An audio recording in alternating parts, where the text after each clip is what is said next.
Welcome to On the Edge with April Mahoney Brains. Here, this is the spot where the conversations are pointed, the guests are sharp, and the responses are never dull. Did you bring your thinking caps? Because it's time to put them on. Because the conversation starts now.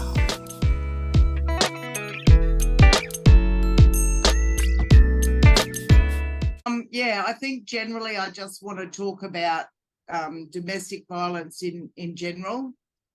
I think I want to bring in a few points about ways to help.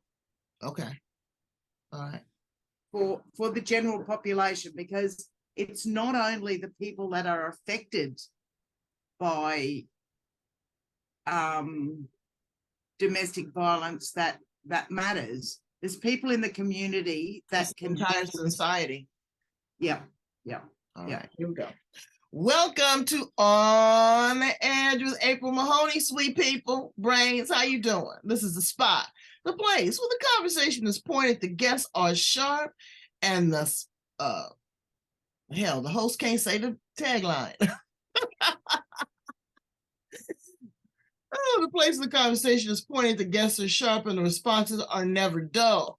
We're going down to the land down under. We are going down to talk to Doreen Kerridge. And she has courage. Absolutely.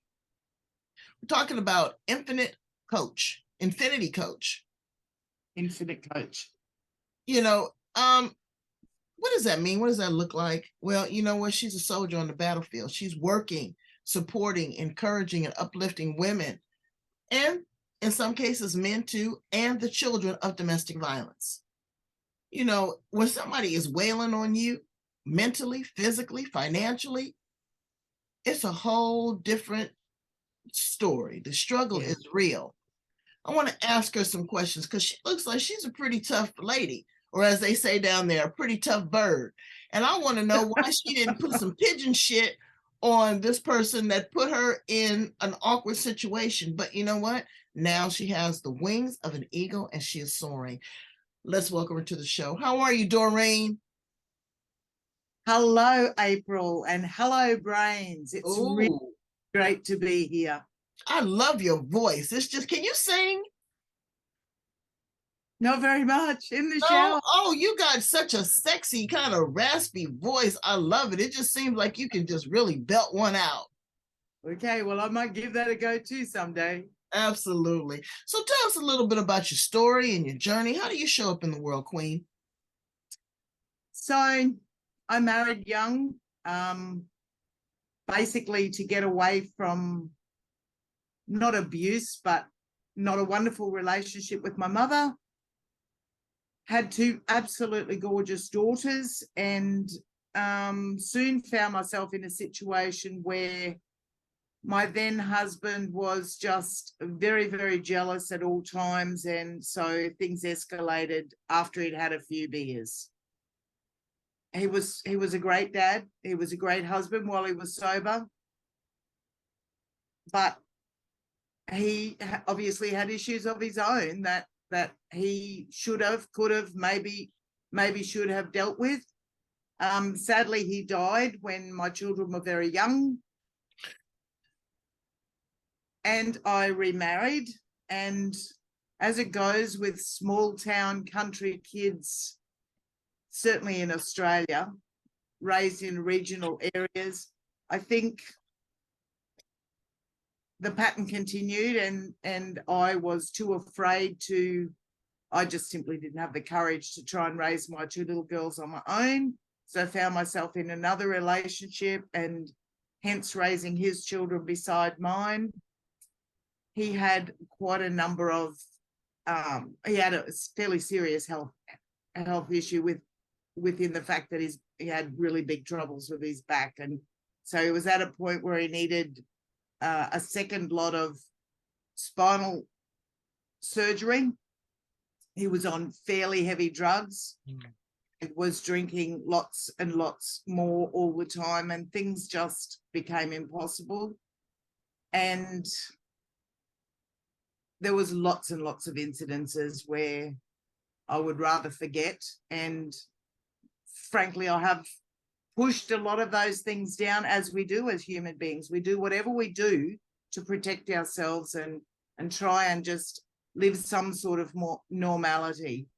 Through my coaching journey, though, I've unraveled a whole pile of that, and I've discovered that I should have been much more responsible for myself over the years. There was, I visited doctors and I told lies as to why I was in the situation that I was in.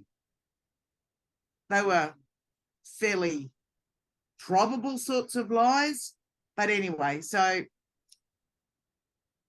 fortunately he decided to leave me, and but that was after all the damage that had been done to my kids, and that's the thing that really hurts me. And I guess that's why I'm in this, working in this area, because I just see so much where I should have done a lot more. My family should have seen and recognized what was happening to me. People that I knew when I was dropping the kids off at school should have, could have, but never did come up to me and just say, hi, how you going? You know, there were bruises and cuts and slashes and all sorts of things that were total evidence that everything wasn't great at home throughout all these years. And as a result of that, I'm really reaching out, because it's a horrible, horrible place to be when you feel like you're totally alone. I can imagine. And I even found that the one or two people that I did confide in didn't believe me. Well, you know what? Number one, let's speak to the woman that's listening to this right now, because, you know, I done squirted a couple tears there, Doreen. Sincerity, I can hear that it still takes you back to a very dark space. But it wasn't your fault, okay? You did the best you could with what you had. You played the cards that life dealt you, but look at you now. You would not be the woman that you are today without the strikes that you've had to bear in life. So I congratulate you, I honor you, and I worship you. Okay. Thank you very much. I had a boyfriend one time. He slapped me in the face. I saw stars. I called that son of a frog. I knew at that point that I couldn't be in a situation like that. I couldn't do it. I got rid of him. I sure did. And I've been married to Mr. Magnificent. And I call him Magnificent for the last 38 years. I love the breeze that keeps him cool. He has never raised his hand at me. He has never called me out of my name in 38 years. And I can be a real booger, but I don't provoke him. But I look at the signs, and I look at how that other joker versus my husband is. As you said, you were, you know, in a small town, you had 2 kids, you know, you needed somebody to support you. And at first it's all wonderful. And he's wooing you and telling you you're doing good and, you know, throwing the boom, boom on you and this, that, and the other. And then you fall in love, or what you think is love. And they have a couple, they have a couple drinks, ladies and gentlemen. And I say gentlemen too, because I've got a friend that hits her husband. And I told her that she better keep her hands to herself, because if he hits her back, then she wants to call the police and say that he is the aggressor when all along it's been her. So number one, keep your hands to yourself. But, you know, when you're in a situation like that, the first time it's a stinger. And then they come back with, I won't do it again. And I'm sorry. And, you know, I don't know what came over me. And it was the alcohol. Baby, you better look at the warning signs. Look at how much, when you're dating someone, look at how much they drink. You can tell if a person's composure changes. How do they speak about their childhood, their mother, their father? Are they abusive to animals? I didn't know that until someone told me that a domestic violence person is also very cruel and abusive to animals. All of these things, yeah, well, it was strange because a girlfriend of mine, the dog got hit in the eye by her husband, the Chihuahua. Next thing I know, she got hit in the eye. There's certain patterns, epigenetics, generational trauma, like you said, things that they didn't go through. If there is medical reasons for mixing drugs or excessive use of drugs, all these things, or just sometimes they're just a mean booger and they want to control you. They want to suppress you. They want to hold you down. All right, so we went through this whole laundry list and this whole story. How did you get out? Okay, so you said that you say, fortunately for you, he left you. But what happened? Did that kind of shrinks you too, because you're saying this person's had all this control and now they abandoned me. What happened on that day? Well, in the first case, my first husband, I actually did leave, and it actually came to a point where he took my baby girl and threw her at the wall. Oh, come on now. And I caught her before she landed. And in that moment, I held fast on a statement that I'd made previously where I'd said, okay, so you're touching me up, but if you ever touch one of my kids, I'm gone. And he came home from work the next day.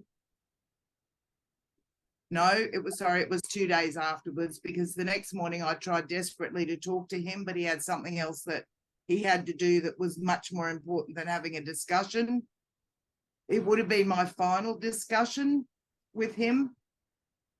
But so he went to work on the Monday and he came home and I was gone, and so were the kids, and so was half of the furniture. So I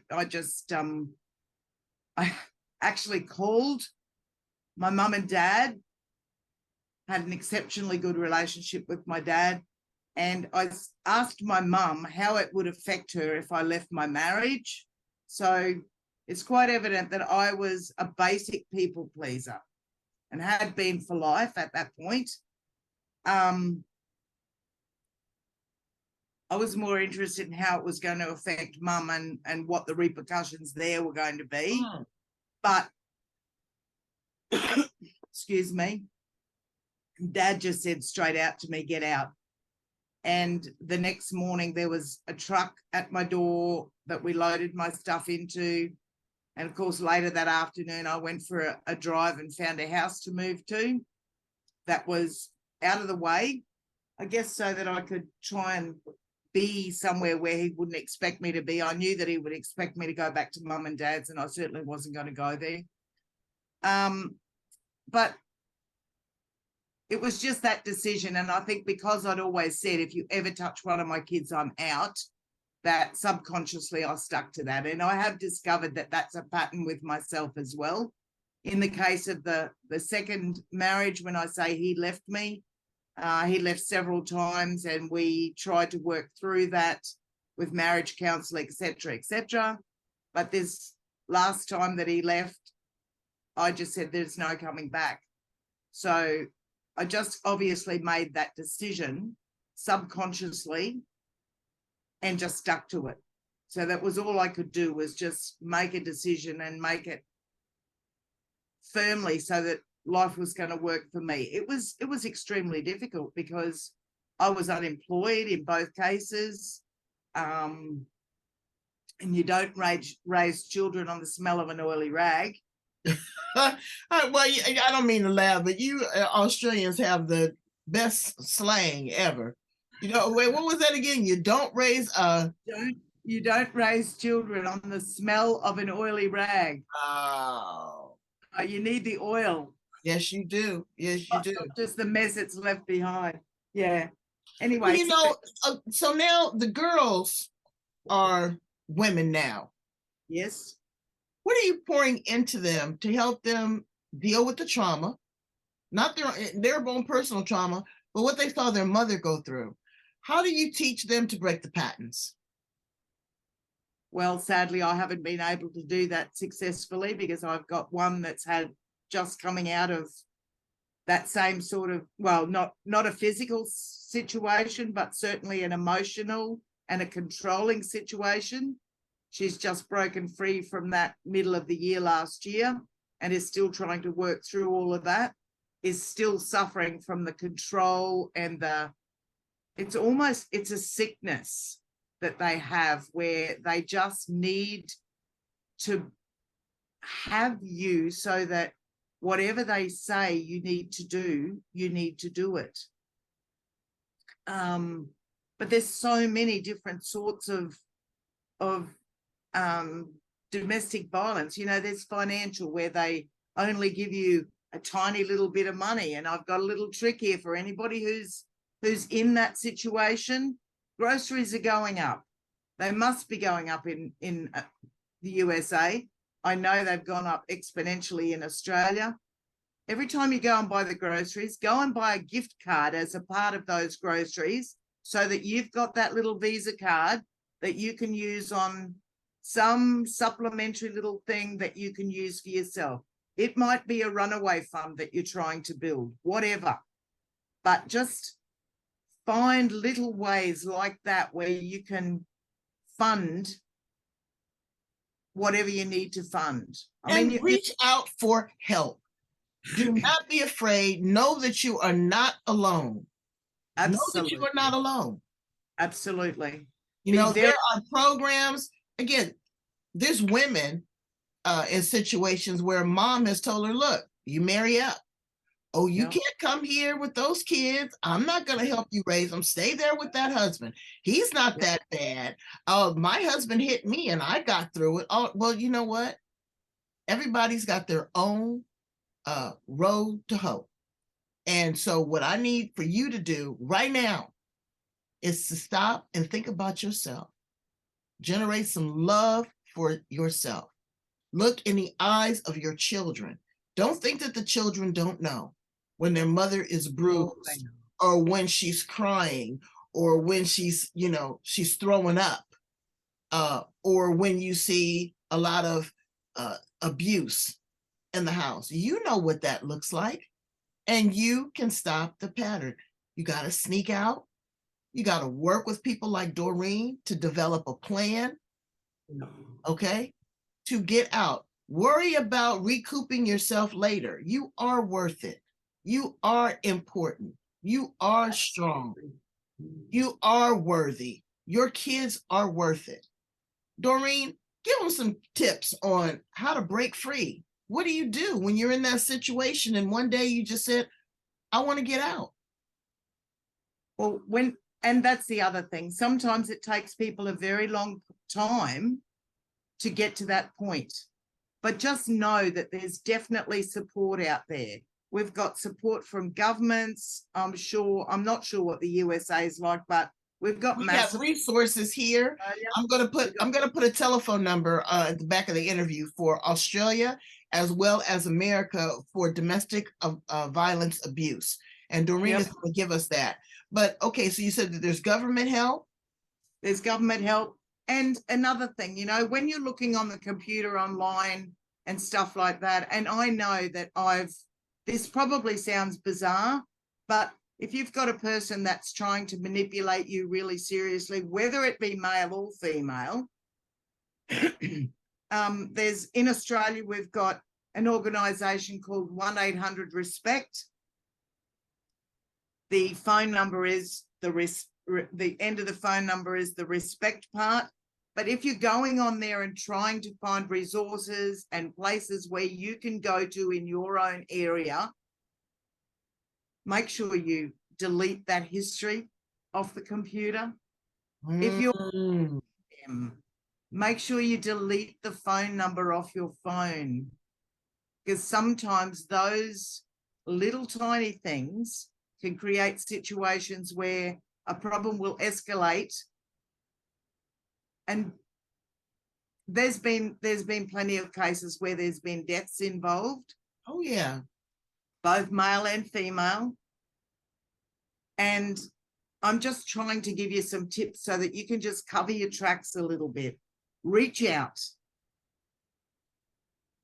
find people that you can absolutely trust. And if you're in one of the situations where you've been socially distanced from your family, which often happens because somebody who's trying to control you will not want you to be contacting your family. They won't want you to be contacting anybody that you can have confidential conversations with. As far as the people who are not actually in this situation, getting back to the people that are in this situation, take responsibility. It's for somebody else to save you. For goodness sake, it's really, really hard. I've been terrified.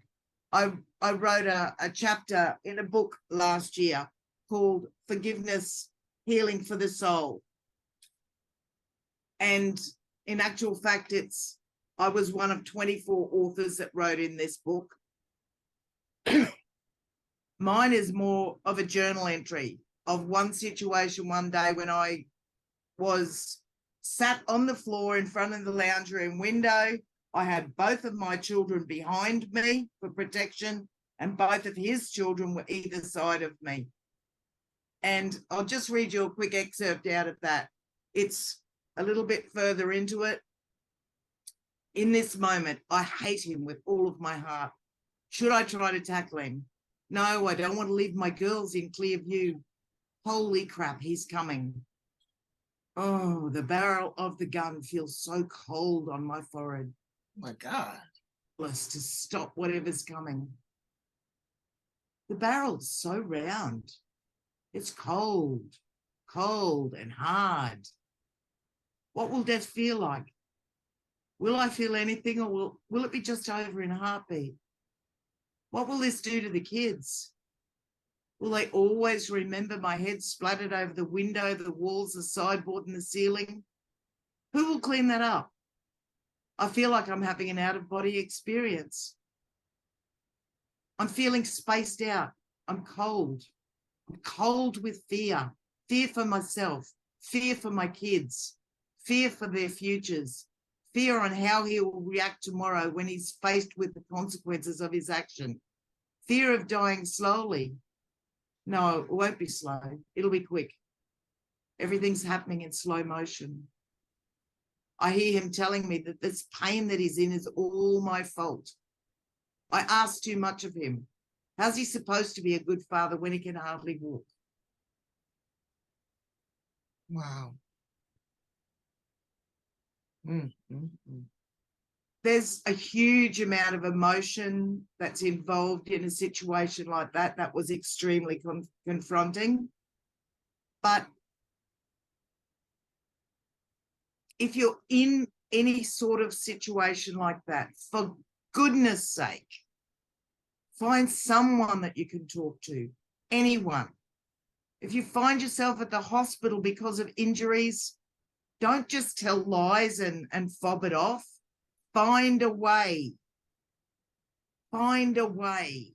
Put a note in your children's backpack. Absolutely. When they go to school. Yeah. I can't even, I'm at a loss for words. And I can tell every time you touch that situation, it's still very raw. It's still very tender. Yes. And how did you find yourself again? How did you find self-love? How did you find the courage to renew yourself? Well, that smile is one of them. I was just thinking, I'm still struggling with self-love because my generation, that's not something that was a thing. So I am still struggling with that. But I have a huge amount of respect for myself with the advancements that I've made with my life. I've come a long, long way from that black hole where I thought there was no tomorrow. I was totally convinced. I'd been told so many times that I was worthless, that I wasn't of value to anybody. Nobody would miss me if I was gone. All of those things. And I just say to the people out there in the community, there's evidence of this stuff happening in your community now.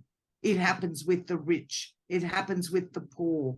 It happens to women. It happens to men. It happens because of culture, religion, finances. It can be physical, emotional, social, so many variances with all of this.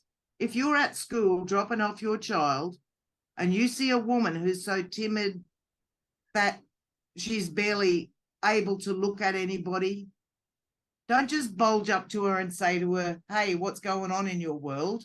Say hello. Start to build a relationship. Get to know her. Support her. And the time will be right. And you'll know when that is, when you can say, are you okay? Do you need some help? There's heaps of ways that we can help somebody in that situation. One of the greatest help can be just to listen, to hear, to understand where they're at and believe them. That's right. And the children. And the children, because the children Absolutely.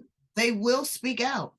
Yes. So now you look at yourself in the mirror and you say, wow, look at how grand I am, how beautiful I am, how worthy I am. Look at what I have overcome, what I have been able to achieve. And you've poured all that into Infinite Coach. What do you teach the individuals that join your program and your coaching? We basically start off with exactly where they are at with self-love, self-esteem. It's the very basic stuff, because generally, even women who are grieving the loss of a long-term partner, women who've come out of relationships and divorced later in life after the children have left home, women feel empty and alone. And it's really, really difficult to build up the courage to be vulnerable and talk to people. It's really difficult to reach out and speak your truth and say, I need help. There's nothing worse than being in an existence where you know that there's more there for you, there's more to do. You're not useless. You're not finished. You're not done with. Once the children leave home, that's when your life should begin. Right. There's too many ways that you can get self-development. Look me up on Facebook. Absolutely. Well, we're going to put all your information at the back of this interview because I want people to work with you.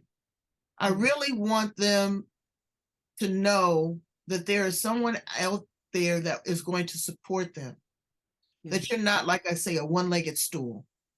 There is support out there.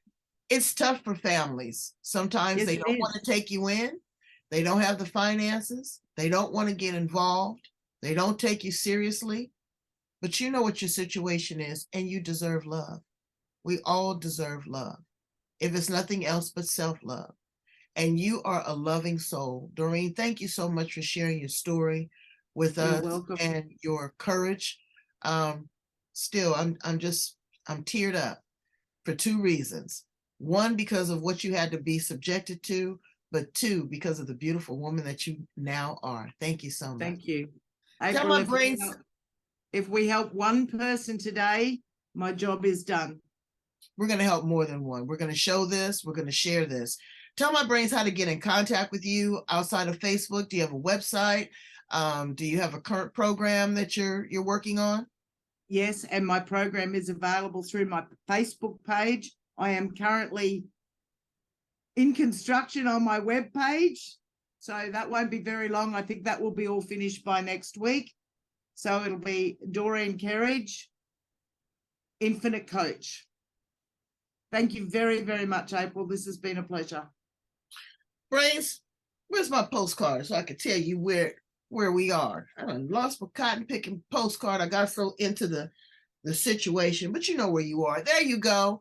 You are on the edge. Again, go like, love, share. Share this with someone. All the information for resources to different organizations that can help you in the United States and in Australia will be provided here in the back part of the interview. I love you. I do love you. And Doreen loves you. Okay. But the important thing is that you have to love you. Thank you so much. Go ahead. If it's meant to be, it's up to me. You hear that? Bye, brains.